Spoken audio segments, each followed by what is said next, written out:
ஆகாஷ்வாணி கோயமுத்தூர். கோடை காலத்தில் வெயில் மற்றும் அனல் காற்றினால் ஏற்படும் மாற்றம் குறித்து உரை வழங்குகிறார் மண்டல வானிலை ஆய்வு மையத்தின் ஓய்வு பெற்ற வானிலை அதிகாரி ER சுகுமார் அவர்கள். மார்ச், ஏப்ரல், மே மாதங்கள் கோடை காலமாகும். இக்காலத்தில் வெப்பம் படிப்படியாக உயரும். வெப்பத்தின் தாக்கம் மக்கள், வனவிலங்குகள், பறவைகள், தாவரங்கள் என உயிரினங்கள் அனைத்தையும் வெகுவாக பாதிப்புள்ளாக்குகிறது. இவ்வாண்டு 2026 அக்னி நட்சத்திரம் மே 4ஆம் தேதி துவங்கி 28ஆம் தேதி வரை நீடிக்கும் என கூறியுள்ளார்கள். தமிழகத்தில் ஏப்ரல் மாதத்தில் வெப்ப உயர்வுகளை அறிந்து கொள்வோம். மே மாதம் மேலும் 2-3 டிகிரி செல்சியஸ் வரை உயரக்கூடும். வெப்ப உயர்வால் ஏற்படும் முக்கிய நிகழ்வுகள் காட்டுத்தீ, வனவிலங்குகள் இடம்பெயர்தல், சேதப்படுத்துதல், மக்கள் நல பாதிப்பு, வறட்சி ஆகியவற்றை குறிப்பிடலாம். மேற்கு தொடர்ச்சி மலைப்பகுதிகளில் கோடை காலங்களில் இலைகள் காய்ந்து விழுந்து விடுகின்றன. ஒன்றுடன் ஒன்று உராய்ந்து காட்டுத்தீ உருவாகிறது. வெப்ப அலைகளால் ஏற்படும் நிகழ்வுகளை கட்டுப்படுத்த நடவடிக்கைகள் தொடர வேண்டும்.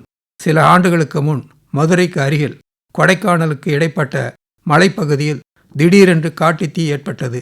மலையேறிய ஆர்வலர்கள் மலையிலிருந்து கீழே இறங்கும் நேரம் காட்டுத்தீ பரவியது. அவர்களுக்கு இது தெரியாது. காட்டுத்தீயில் உருகி இறந்தார்கள். மலையேற வனத்துறையினரின் அனுமதி பெற வேண்டும்.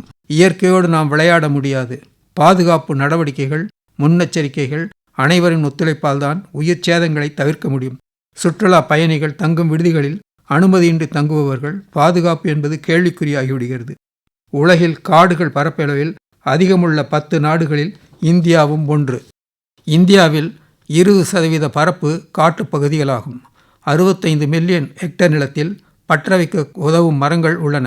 காடுகள் முழுவதும் வறண்டு காய்ந்த சருகுகள் 2 அடி உயரத்துக்கு மேல் வளர்ந்த நிலையில் மரத்தில் காய்ந்த இலைகள் வெப்பக்காற்றால் உராயும் போது தீ ஏற்பட வாய்ப்புள்ளது.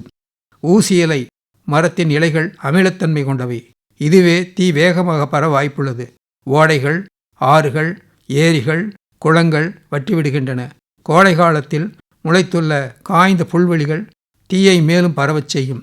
இமாச்சல பிரதேசத்தில் பெரும்பாலும் மக்களின் வாழ்வாதாரம் காடுகள், விவசாயம், கால்நடைகள் வளர்ப்பு, மீன்பிடிப்பு தொழில்கள் இவை அனைத்தும் காட்டை சார்ந்துள்ளது. சுற்றுலா பயணிகளால் காட்டுக்குள் தூக்கி எறியப்பட்ட கண்ணாடி பாட்டில்களினால் சூரிய ஒளிக்கதிர்கள் பட்டு ஒளி குவிவதன் மூலம் காட்டுத்தீ உருவாக வாய்ப்புள்ளது. கோடை காலத்தில் வெப்பத்தின் தாக்கத்தால் வனவிலங்குகள் மிகுந்த சிரமத்துக்கு உள்ளாகிறது. குறிப்பாக யானைகள் குடிநீரின் தேவைக்காக நீரை தேடி அனைத்து கிராம பகுதிகளிலும் தெருக்களிலும் கூட்டம் கூட்டமாக வர துவங்குகிறது. பசியின் தாக்கத்தால் தும்ச செய்து விடுகிறது. வாழை மரங்கள் சாய்க்கப்படுகின்றன. வாகன ஓட்டிகள் எச்சரிக்கப்படுகிறார்கள். வனப்பகுதிகளில் தொட்டிகளில் நீர் நிரப்பப்படுகிறது. யானைகளின் தேவைக்கேற்ப நீர் இல்லாததால் சீற்றம் காரணமாக அலைந்து திரிகிறது. யானைகள் ஒரு நாள் குறைந்தது 18 முதல் 26 கேலன் வரை நீரை குடிக்கும். வனவிலங்குகளால் கோவையில் அதிகம் பாதிக்கப்படும் பகுதிகள் குளுவம்பட்டி, மூலப்பாளையம், காரமடை, மேட்டுப்பாளையம், சிறுமுகையாகும். 2026ஆம் ஆண்டு இந்திய வானிலைத்துறை கோடைகால முன்னறிப்பு செய்துள்ளது. இவ்வாண்டு 15 நாட்களுக்கு தமிழ்நாட்டில் வெப்ப அலையின் தாக்கம் நிலவும் என எச்சரித்துள்ளார்கள். முந்தைய ஆண்டுகளை விட 2 மடங்கு அதிகம் என கூறியுள்ளார்கள். இன்டர்நேஷனல் ஜேர்னல் ஆஃப் கிளைமட்டாலஜி வெப்ப அலை பற்றி ஆய்வு செய்துள்ளார்கள்.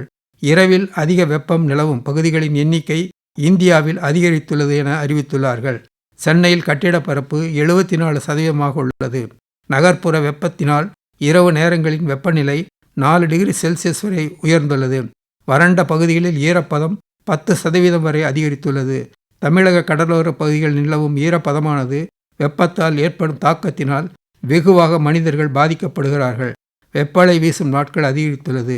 நாட்டில் 85% மேற்பட்ட மாவட்டங்கள் வெள்ளம், வறட்சி, புயல், வெப்ப அலைகளால் பாதிப்புக்குள்ளாகிறது. வெப்ப அலையின் நீண்ட நேரம் வேலை செய்யும் போது அதிக வேர்வை, பலவீனம், தலை சுற்றல், குமட்டல், தலைவலி, வெப்பச்சோர்வு ஆகியவற்றால் பாதிக்கப்படுகிறார்கள். குறிப்பாக அம்மை நோயால் பாதிக்கப்படுகிறார்கள். ஆகவே மக்கள் இளநீர், வெள்ளரிக்காய், குடிநீர், தர்பூசணி போன்ற குளிர் சார்ந்த பழங்கள், பானங்களை அருந்த வேண்டும். காலை 11 மணி முதல் 4 மணி வரை வெளியில் செல்வதை முடிந்தவரை தவிர்க்கவும். தினமும் வெப்ப அலை, அதிகபட்ச வெப்பம் பற்றிய வானொலி, செய்தி பத்திரிகைகள் மூலமாக வரும் செய்திகளை தெரிந்து கொள்வது நல்லது. பருத்தி ஆடைகள் உடுத்துவது நல்லது. வெப்ப அலை என்பது மக்களின் உயிர் வாழ்வாதாரம், சமூக பாதுகாப்பு ஆகியவற்றை இணைத்த பிரச்சனையாக உருவாகி வருகிறது. அதிக மரங்கள் நட வேண்டும். ஆகவே வெப்ப அலை காலங்களில் தக்க பாதுகாப்பு நடவடிக்கைகளை எடுத்து நம்மை நாம் பாதுகாத்துக் கொள்வோம். இதுவரை கோடை காலத்தில் வெயில் மற்றும் அனல் காற்றினால் ஏற்படும் மாற்றம் குறித்து மண்டல வானிலை ஆய்வு மையத்தின் ஓய்வு பெற்ற வானிலை அதிகாரி ER சுகுமார் அவர்கள் வழங்கிய உரை கேட்டீர்கள்.